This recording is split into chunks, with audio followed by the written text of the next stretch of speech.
ይጠፋና ከዚያ በኋላ ይሆንልኛል ነው የአብይ የፖለቲካ መፍትሄ እንደዚህ ነው። ያ በሆነ ቁጥር አሁን ጊዜ በሄደ ቁጥር የትግራይ ሰዎችም የበለጠ ፖለቲካቸውን ሪዲፋይን እያደረጉት ከነችግሩ ያለውን ነገር ከነልዩነት በኤርትራም በኩል ጋር ካሉት ከአማራም ጋር ያሉትን በመለስተኛ በቅራኔ አያያዝ በሚሉት የኮሙኒስት አስተሳሰብ አንድ የጋራ ጠላት አለን እያሉ እየተሰባሰቡ ያን የሚያሳይ ምልክት እየመጣ የኢትዮጵያ መንግስት ደግሞ የአብይ መንግስት ከህዝብም እየተነጠለ የገዛውን ምንድነው አጀንዳ ሸጧለው ያለውን አጀንዳ የቀይ ባህር አጀንዳ የሚገዛው አጥተው በገንዘብ የተገዙ ካድሬዎቹ ከሚጮሁት በስተቀር ምንም ተከታይ የሌለበትና ጦሩ በአጠቃላይ በኢትዮጵያ ተበትኖ ያለበት ሁኔታ ነው ያለው። ይሄንን አፍተር ዘ ፋክት አብይ ማየት ይችላል። አፍተር ዘ ፋክት ማለት አሁን በፊት ቀይ ባህርን ሲቀሰቅስ በነበረበት ሁኔታ አይደለም አሁን የሚያየው ነገር። ግን አብይ እንደዛ ነው ወይ የሚያስበው ልልህ ነው ማለት አብይ የህዝብ ድጋፍ ስለሌለኝ ጦርነት አላረግም ነው የሚለው ወይስ የህዝብ ድጋፍ ስለሌለኝ ጦርነት አረጋለሁ ነው የሚለው? ጦርነት በማድረግ የህዝብ ድጋፉን ላመጣው እችላለሁ ብሎ የሚያስብ መሆኑን ነው እስካሁን የምናየው። እንደው ለአብይ እንዳይጠቅመው ከልብ እዚህ ላይ መናገር እውነት ያስፈልገኛል። ፖለቲከኛ ካልተኝ እሺ አብይ በፕሮፓጋንዳ እየተገፋ እንጂ አንድም ነገር ቢያደርግ ራሱ ፕላን አድርጎ በኢትዮጵያ ምድር ያለ ኢንክሉዲንግ እንደሱ ከሆነ ለምሳሌ በትግራይ ያካሄደው ጦርነት አለ፣ አማራ ክልል እያካሄደ ያለው ጦርነት አለ። ሁለቱንም ሲጀምራቸው በጣም አቃሎ በአጭር ጊዜ እንደሚጨርሳቸው ዝቶ ነበር አይደለም? ያ አይደለም የሆነው። ሰው መሬት ላይ ስላለው ሁኔታ ስለራሱ የማድረግ አቅምና ጦርነት ካካሄደ በኋላ ስለሚመጣው ነገር በነገራችን ላይ ትክክል የሆነበት ነገር አለ ለማለት ያስቸግራል። ኦፍ ኮርስ ጨርሶ የለም ማለት አይቻልም። ጊቨን አንዳንዴ ትግራይ ውስጥ ያለውንም ሁኔታ ስትመለከት ማለት ነው። በአመዛኙ ግን ጦርነትን ናሬቲቭን ፈጥሮ ሰዎች አባሮ ቀጥሮ ሰዎች አስገብቶ አስወጥቶ ምናምን ለጦርነት አገሪቱን የጦርነት አውድማ አርጓታል ነው እንደምታየውና ሲጀምራቸው እያንዳንዱ ጦርነት ባጭሩ ጨርሳቸዋለሁ ብሎ ነው የሚገባው። እስካሁን የአብይ ሬከርድ የሚነግረን አንደኛ አብይ አረገዋለሁ ያለውን ጦርነት ሳያረግ የቀረበት ሁኔታ አለመኖሩን ነው። ሁለተኛ በአጭር ጊዜ ጨርሰዋለሁ ያለውን ጦርነት በአጭር ጊዜ ጨርሶ እንደማያውቅ ነው። ስለዚህ ይሄ አብይ ቲንኪንግ አሁን ካለው መሬት ላይ ከሚያደርጋቸው ነገሮች ጋር ስትደምረው የሚሰጥህ ስዕል ሪሊ ጦርነት እንደማይካሄድ ነው ወይስ? ቴዲ እኔ በእውነት እለያለሁ። ግን ይሄንን በስልክ እናወራው ወይስ በአደባባይ የሚለው እንዳለ ሆኖ ነው እንጂ ይሄ አንተ የምትለው ኮንቬንሽናል ዊዝደም የብዙ ሰው እንደሆነ ይገባኛል። የኮንቬንሽናል ካልከኝ እሺ የትካስካሁን ድርጊቱ በመነሳት እኮ ነው የህዝብ ግንኙነት ስራው እያሯሯጠው እንጂ የትግራይን ጦርነትም ቢሆን ራሱ ፕላን አድርጎ በተገባ ሁኔታ ጦርነቱን ፈልጎ እንደዛ ይሄ በጀብደኝነትና ትላልቅ ነገርን በማንሳት ህዋቶችም ደግሞ አንድ ያዟት የራሳቸው ፕላን ነበረች። በኔ ያረዳል እንዳልኩ አሁን ሌላው ላይ ስለሆነና ጦርነቱን በመገምገም ላይ ስላደለን ነገር ንግግራችን እንዳይዘበራረቅብን ምንድነው የተለየ ነገር ኑሮ ሳይሆን ለአድማጫችን አውድ ሰተን በሌላ ጊዜ እናወራው ከሚል ካልሆነ በስተቀር የህዋት ሰዎች አንድ ያሰሏት ነገር አለች። ምክንያቱም የሰሜኑ ጦርነት ያለው የሰሜን እዝ የሚባለው እዛ ትልቅ ኃይል አለ። ያ ጦር በመካናይዝድም በሰው ኃይልም በምንም ትልቅ ነው። ስለዚህ እንደምንም ብለን ያንን ከአብይ እጅ ከነጠቅ ነው አብይ ደካማ ነው፣ ምንም ነገር የለውም፣ እኛ በኢንተለጀንስ ውስጥ ያለን አለ፣ በቢሮክራሲ ውስጥ ያለን አለ፣ በምን አለ የሚለው የነሱ አሰምሽን የህዝቡን ሞቢላይዜሽን እና ጦርነቱን ፒፕልስ ዋር ያደርገዋል ሳይሉ በድሮ በኮሙኒስት አስተሳሰባቸው ባለን የኃይል ምልጫ በህዝባችን ሞቢላይዜሽን ይሄን ኢንተለጀንሲው መሃል ድረስ ያለን ስለሆነ ብለው እነሱ ያን ከያዝን በኋላ እንደራደርና ህገ መንግስታችንን ሊያፈርስ የነበረ ውጭስ ድንቁርና ምለኔ ህገ መንግስትን እንዲያከብር እናደርገዋለን አብይን ብለው የተነሱበት ነገር እሱ ደግሞ ህዋትን የሚጠላ ይሄ ፖፑሊዝም ዋላ አይደለም። አንድ ነገር አድርግ እንጂ እነዚህ ሰዎች እንደዚህ ሲሉ ያጀብደኝነቱ ሲመጣ በህዋት ላይ ያለው ጥላቻም ሲሆን የኤርትራም ህዋትን የማድባት ነገር ሲኖር ዝም ብሎ የተገባበት ነገር እንጂ አብይ ፕላን አድርጎ አይደለም ያካሄደው ብላ ነው ታምነው። እኔ የእውነት ነው ምን አይደለም በደካማነቱ በድንቁርናው የማይገባው የሚገባው ሰው የማይገባው ቦታ ሲደርስ ትልቅ ጥፋት ደርሶብናል። ግን እንደዛ አይነት ሶፊስቲኬሽን ልሰጠው አልፈልግም እኔ ቶሎ አይ ይሄ እኮ ሶፊስቲኬሽን እኮ ማለት ያለን አንድ ሶፊስቲኬትድ የሆነ እውቀት እኮ የሚፈልገው አንድ ነገር ከሆነ ቦታ ወደ ተሻለ መንገድ መምራት ነው። ሀገርን ወደ መቀመቅ መክተት ምን ሶፊስቲኬሽን ያስፈልገዋል? ፕላስ ራስ ያኮ አሁን ያው እንዳልከው ወደ ሌላ ርዕስ ገባን እንጂ አንቲሲፓቶሪ ሰልፍ ዲፌንስ የግድ አስፈላጊ ነው ተብለው እንዲታመን ያደረጉ ነገሮች ነበሩ ከሰሜን ዕዝ ጋር በተገናኘ ከተከሰተው ነገር በፊት ማለት ነው። ምክንያቱም የአብይ ሰራዊት በስፋት በሁሉም የትግራይ አቅጣጫ ከኤርትራ በስተቀር ኦፍኮርስ ያ ሌላ ሀገር ነው ያለው ጦር ኦልሬዲ ሰፍሯል፣ ቦታ ይዟል። እዛ ቦታ ላይ ሰሜን ዕዝን መተው ኤኒታይም ምንም አይነት ሁኔታ ሳይኖር በቃ ሊያጠራቅቀን ይችላል የሚል ኔሴሲቲ በመፈጠሩ ነው የሚሉት እነሱ። ግን አሁን እኔ ልል የፈለኩት ናሬቲቭ እየገነባ ሄዶ ያደረገው ነገር ነው የትግራዩን ጦርነት። ግን እሺ እሱን ወደኋላ ብሏል ብለን እንኳ ብንል የአማራ ክልሉን ጦርነት ውሰድ። የአማራ ክልሉን ጦርነት በፓርላማ ፋኖን በተመለከተ የነበረውን ናሬቲቭ ቀይሮ ፋኖ ያ ከኛ ጋር ተሰልፏል፣ ልክ ነው፣ እንደዚህ ነው ሲል ቆይቷል። ግን ሐሺሽ የሚያሰራጭ አለ፣ ሰው የሚበጠብጥ አለ፣ የሚዘርፍ አለ፣ ወታደር ገሎ ክላሽ የሚወስድ አለ፣ ወንብድና ውስጥ ተሰማርቷል ብሎ ሲናገር ቆይቶ ነው ሰራዊት አዝምቶ እንትን አድርጎ በአጭር ጊዜ ውስጥ ጨርሷል ብሎ ጦርነቱ ጀመረው። በህወሓት በኩል ያለውን እንትን ካልክ በአማራ ክልል በኩል ስታዲያ ማን ገፍቶ አስገባው ልንል ነው ራሱ ፕላን አድርጎ ካልጀመረ ይሄ ነገር ራሱ የአንድነት ኃይል በሚባሉት ሰዎች እኮ ከአብይ በላይ እኮ የበለጠ ይወራ ነበር። የክልል ቴሌቪዥኖችን የብሔር ድርጅቶች ዝጋ፣ ይሄንን ኢንፎርማል የሆነ አደረጃጀት አጥፋ፣ ከዛ በኋላ ህገ መንግስቱን ያሻሽላል አብይ። ስለዚህ የአማራ ናሽናሊዝምም ሆነ የአማራ ፋኖ መጥፋት አለበት ተብሎ እኮ መጀመሪያ በአብዛኛው የሚነቀነቀን የነበረው እኮ በአብይ አልነበረም። በራሱ በአማራ ኃይሎችና ኢትዮጵያዊ ነን በሚሉት ኃይሎች የጋራ ስብብ አብንን ጨምሮ እኮ 12000 ፋኖ የታሰረው እኮ መጀመሪያ አውትራይት ሆነ ጦርነት አብይ ከመጀመሩ በፊት እኮ ይሄንን እኮ በሙሉ ኢትዮጵያዊ ነኝ በሚለውና አማራ በሆነው ኃይል ሁሉ ድጋፍ ነበረው እኮ ፋኖ። ከዛ በኋላ የስጋት መግለጽ የጀመረው እኮ ቆየት ብሏል። ኢቭን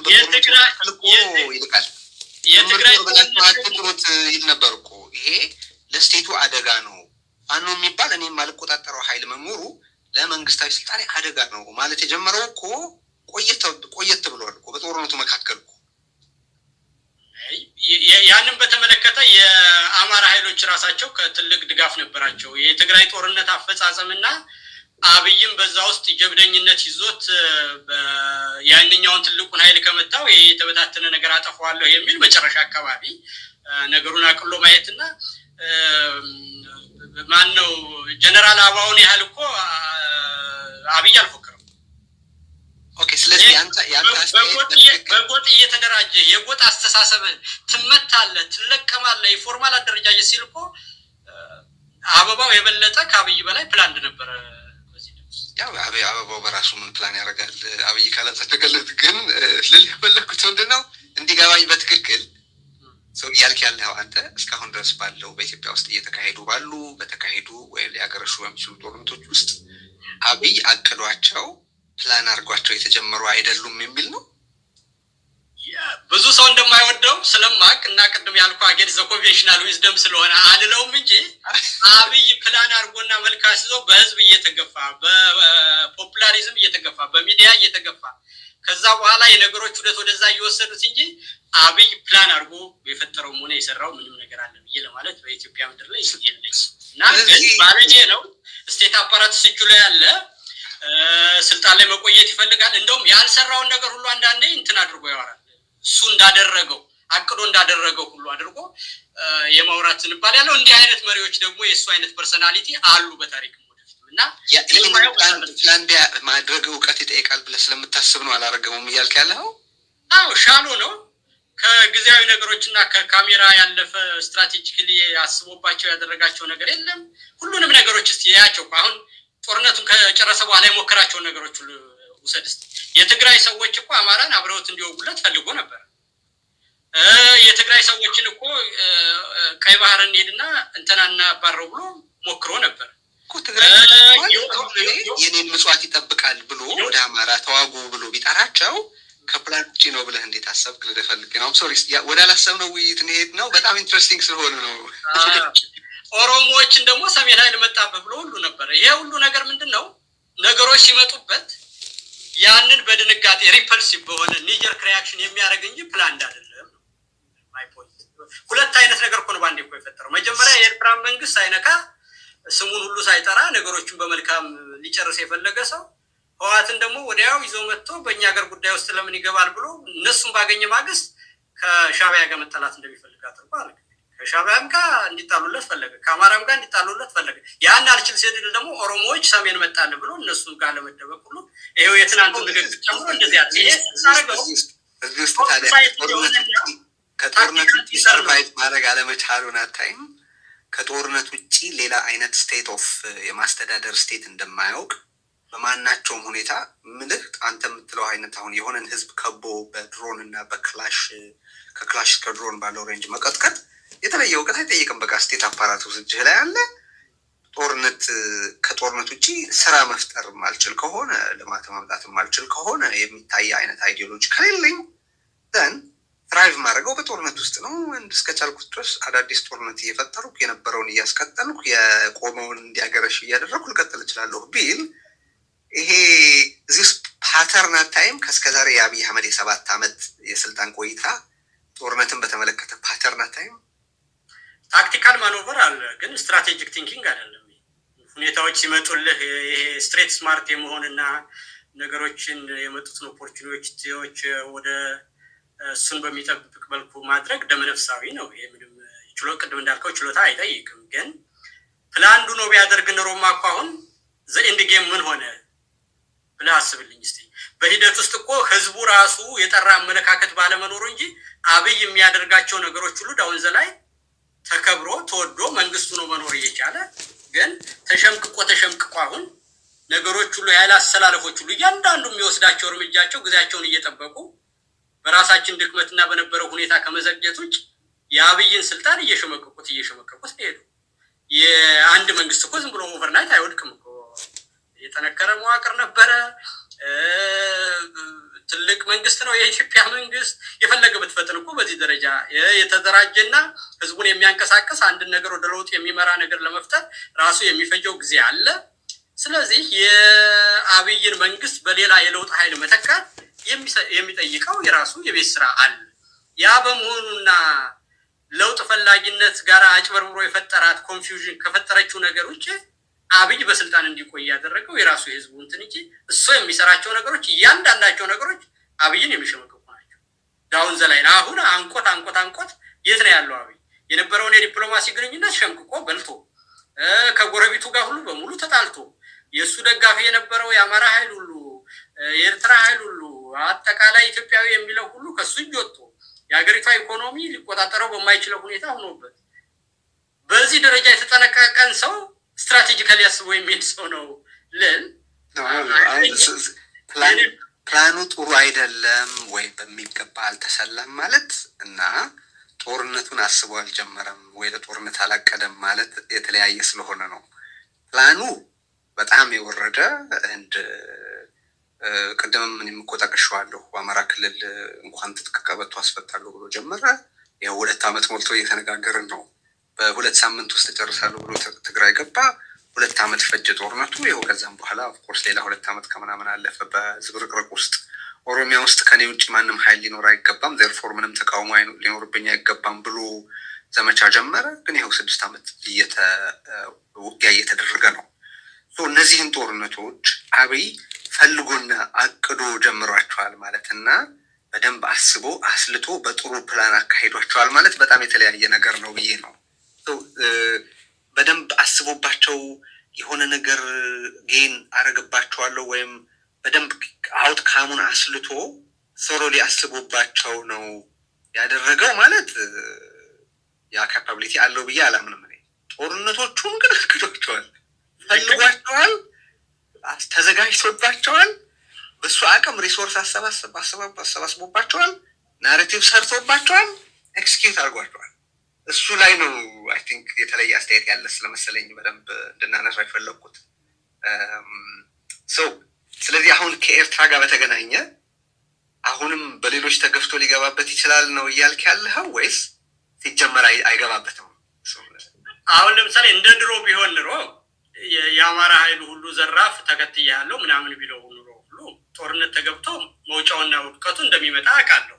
ግን ሊያደርገው ይችል ነበር። አንተ የኛ ጀግና ነህ፣ አንተ እንደዚህ ነህ፣ ወደብ ልታመጣ አንተ እኮ ከፈጣሪ የሰጠን የሚለው ቄሱም መለኩሴውም ምሁሩም እና ፐብሊክ ሪሌሽኑ ቢኖርለት ኑሮ ያደርገው ነበር። ምንም ጥያቄ ነው። ግን ውሎ አድሮ ጦርነቱ ይጎዳል። እንዳልከው አንድ ነገር ወረህ ወደብ አምጥተህ ረጅም ጊዜ ትልቅም ብትሆን ትንሽ ኃይልን ወረህ ማድረግ እንደማይቻል እኔ እናንተ ቀደም በአገራችንም ከደረሱ ሁኔታዎች በጎረቤቱም በሁኔታውም እንደማይቻል እናውቀዋለን። ያን እያወቀን ቢሆን ግን ይገባበት ነበር። አሁን ግን አይኑ ላይ በሚያየው ሁኔታ ታክቲካል ቲንከር ስለሆነ ያንን የሚጋብዝ ነገር አያይም። አፍተር ዘ ፋክት ስለአሁን እነዚህ ሁሉ ሰዎች የሚያየው ነገር ወደዛ እንዲሄድ በጀብደኝነትም ቢሆን ሾርት ሳይትድ በሆነ ታክቲካል ቲንኪንግ ጋባዥ ነገር የለም። የኤርትራ መንግስት ደግሞ አሁን ባለበት ሁኔታ ቀደም እንዳልኩ ከሱ የተሻሉ ሶፊስቲኬትድ ናቸው። ዘለው አንድን ትልቅ ሀገርን ምክንያት እየፈለገ ያጣውን ሰውዬ ቢወራው እኮ የህዝብ ሞቢላይዜሽንም ያገኛል፣ የዓለም አቀፍ ድጋፍም ያገኛል፣ ትልቅ ጀስቲፊኬሽን ያገኛል። ስለዚህ ኢንሄረንት የሆነው ካራክተሩን ሪብል እንዲያደርግ እድል ይሰጠዋል። ያን ደግሞ እድል የሚሰጡት አይመስለኝም። ስለዚህ አሁን ብድግ ብሎ ከባድ መሳሪያ ወደ ኤርትራ ይተኩሳል ካልከኝ እኔ እንዳልከው እንደው ታክቲካል ሾርት ሳይት እውቀትም ያለው መሆኑ ይቀርና የለየለት እብድ ነው ወደ ማለት ደርሳለሁ ማለት ነው። የመጨረሻ ጥያቄ በኢትዮጵያ የአብይ አህመድ አገዛዝ በኢትዮጵያ የተለያዩ ክፍሎች ጀኖሳይድ ፈጽሟል ብለህ ታምናለህ አይደል? በደንብ። ስለዚህ ጀኖሳይድ ደግሞ እንደምታውቀው ያለ ኢንተንት ጀኖሳይድ አይሆንም። ስለዚህ ኢንተንት አብሮት ከነበር እቅድ አብሮት አልነበረም ማለት እንዴት ይቻላል? ወይ ሾርት ሳይትድ በሆነ ሁኔታ እኮ አለ ቴዲ። አሁን እኔ ስትራቴጂካሊ ታስቦበት እንጂ ነባራዊ ሁኔታዎችን እየተጠቀመ ያ ፕሮፓጋንዳና ያ ሁኔታ እየገፋው ነው ወደዛ ይሄደው ነው እንጂ በዘለቄታ ታስቦ አብይ ይሄን ላድርግ ብሎ ያደረገው ሳይሆን በሂደት ውስጥ ግን በኋላ ዝም ብሎም እኮ ሳይጠየቀው አራኮ ቴዲ። አሁን ምንድነው የምትለው እስቲ? ሰዎችን ሰብስቦ ትናንት 30 ሰው ነው እንደዚህ